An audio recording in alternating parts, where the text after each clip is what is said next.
Hey, what is up guys, and welcome to an in-depth and spoiler-free review for Borderlands 3, an easy Game of the Year contender and one of the best examples of a looter shooter done right. Especially in this age of games where we continue to see titles like Anthem pop up and routinely miss the mark of what this genre is all about. So now, to figure out what it is that propels Borderlands 3 above the competition, let's start by knocking out the visuals. For the few of you who aren't all that familiar with these games, the Borderlands franchise has been home to one of the most iconic art styles in gaming ever since it first debuted back in 2009. So iconic in fact that whenever I hear the word cel-shaded, this series is the first thing that comes to mind.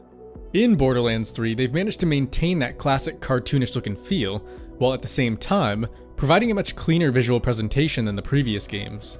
Gone are the somewhat muddy textures and washed out lighting, in exchange for a much crisper overall image quality that pairs nicely when mixed with the game's awesome draw distance, which consequently has an incredible way of enhancing many of the world's grandiose locations and set pieces, especially when viewed from a distance. Environmental variety in Borderlands 3 is also at an all-time high, thanks to the fact that the game allows you to travel to a total of 5 different planets, each of which feature their own unique flora and fauna, such as the monkey-like jabbers within the swampy forests of Eden 6, or the rodent-esque ratches that live beneath the concrete jungles of Promethea. These new planets do a fantastic job at adding that extra layer of diversity outside of the dry wastelands of Pandora that I think the game needed to keep it feeling fresh after all this time. And that's no hate on Pandora, it's actually still my favorite planet, even this far into the series. It's just that it's nice to have a bit more variety this time around. Enemy variety in this third installment is also top-notch, as the game features just about every enemy type from the originals and then some, with a few exceptions of course in the case of companies like Hyperion. What's great is that this is pretty much the case from the very beginning, with variations like toxic skags and loot tinks. So from start to finish, you never get the feeling that you're stuck killing the same enemies over and over. More often than not, the game is always throwing something new at you.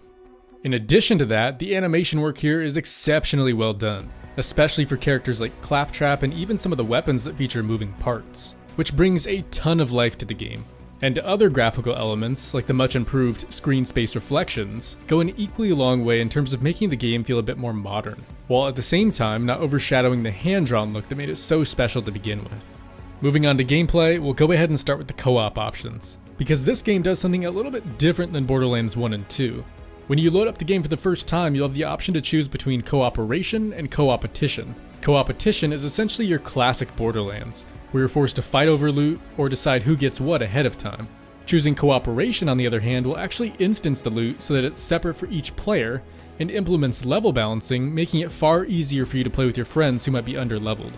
When it comes to disposing of your enemies, Borderlands 3 features a host of new additions, like a nuclear elemental damage and the new COV weapons manufacturer, who seems to have taken the place of Bandit from Borderlands 2, and now makes guns with seemingly bottomless magazines that break once they overheat and have to be cooled down or repaired.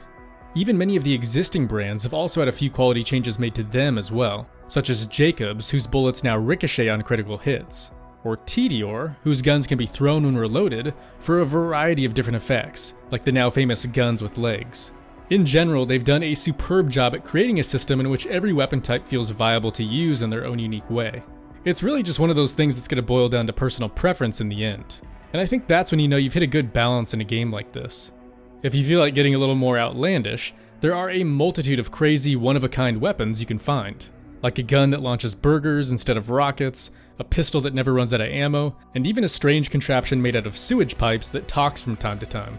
The game easily has some of the best loot in the series, and the customization isn't too shabby either. You can tinker with your character's look, add trinkets to your weapons, and even swap out parts on your vehicle. Of course, all of that only means so much if the game isn't fun, and thankfully, as you might expect, that is not the case at all for Borderlands 3. The game is basically non-stop action from beginning to end, and contains some of the most satisfying feeling gunplay this franchise has seen. This entry also contains many of the most enjoyable boss fights I've encountered in a shooter. A lot of these, while far from impossible, offer a decent challenge that keeps the majority of bosses feeling different from the last, so that you're always looking forward to the next one.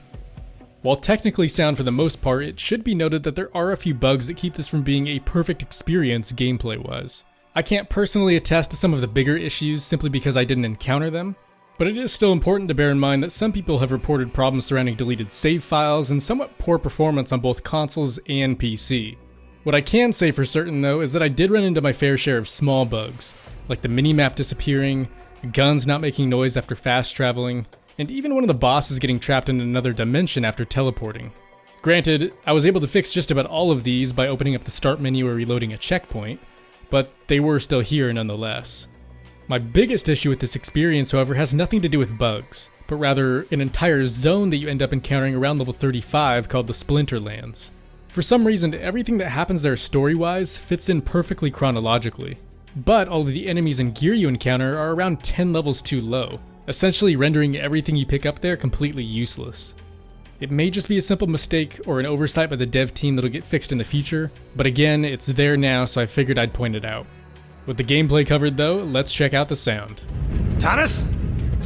We playing hide and seek? Don't worry about me, I'm alright. Just staying warm. The thermal control system malfunctioned during the hull breach. You'll need to reboot it. Double lacerating jaw. Fascinating. Just a moment. Almost there.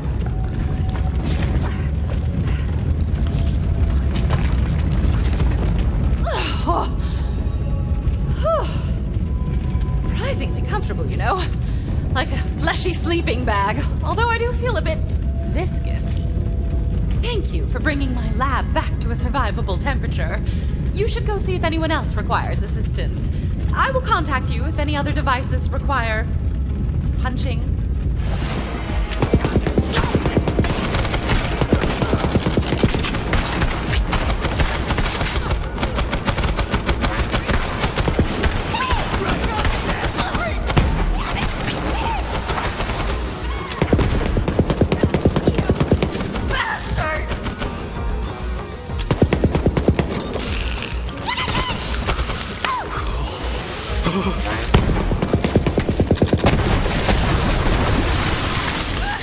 I had a line for this!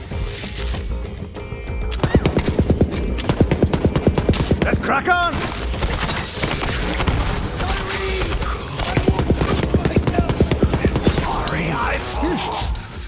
And we'll kick things off with the voice acting. They have done an outstanding job here. Just about every character, including Claptrap, whose voice was recorded by a completely new actor this time, offers a performance that adds a tremendous amount of personality to the experience. Some of them are so good, in fact, that it's kinda hard to believe that they were recorded inside a studio and aren't really there. Another aspect that makes this experience special is that unlike Borderlands 1 and 2, all of the playable characters are now fully voiced, and seem to have way more story behind them than ever before. Zane, for instance, who was the character I chose, ended up having multiple connections from his past to characters like Mad Moxie and Zero, which helped tie him into the world and making you as the player feel as though you have a real presence, and one that you don't have to go digging through echo logs to discover. It's simply woven into the dialogue. The name's Moxie. What's yours, sugar? It's Zane. We had a weekend at the casino. Did you forget me? Guilty as charged. And I gotta say, I really enjoyed the music in this one too. Not only does it fit the game's tone quite well, but there's actually a ton of variety here. I even remember hearing some sci-fi-ish jazz playing during one of the boss fights, which I really loved. And with the ability to travel to multiple planets, it was very cool to see that each location featured its own unique soundtrack. So a planet like Athenas, for instance, which was more Oriental themed, sounded distinctly different from a place like Promethea, which is more synth-heavy. Sound effects were also well done, with Mollywan weapons sounding more alien than their ballistic counterparts, and explosions feeling nice and powerful. Though my absolute favorite thing here sound-wise has gotta be the lines that bandits spit out as soon as they're about to die.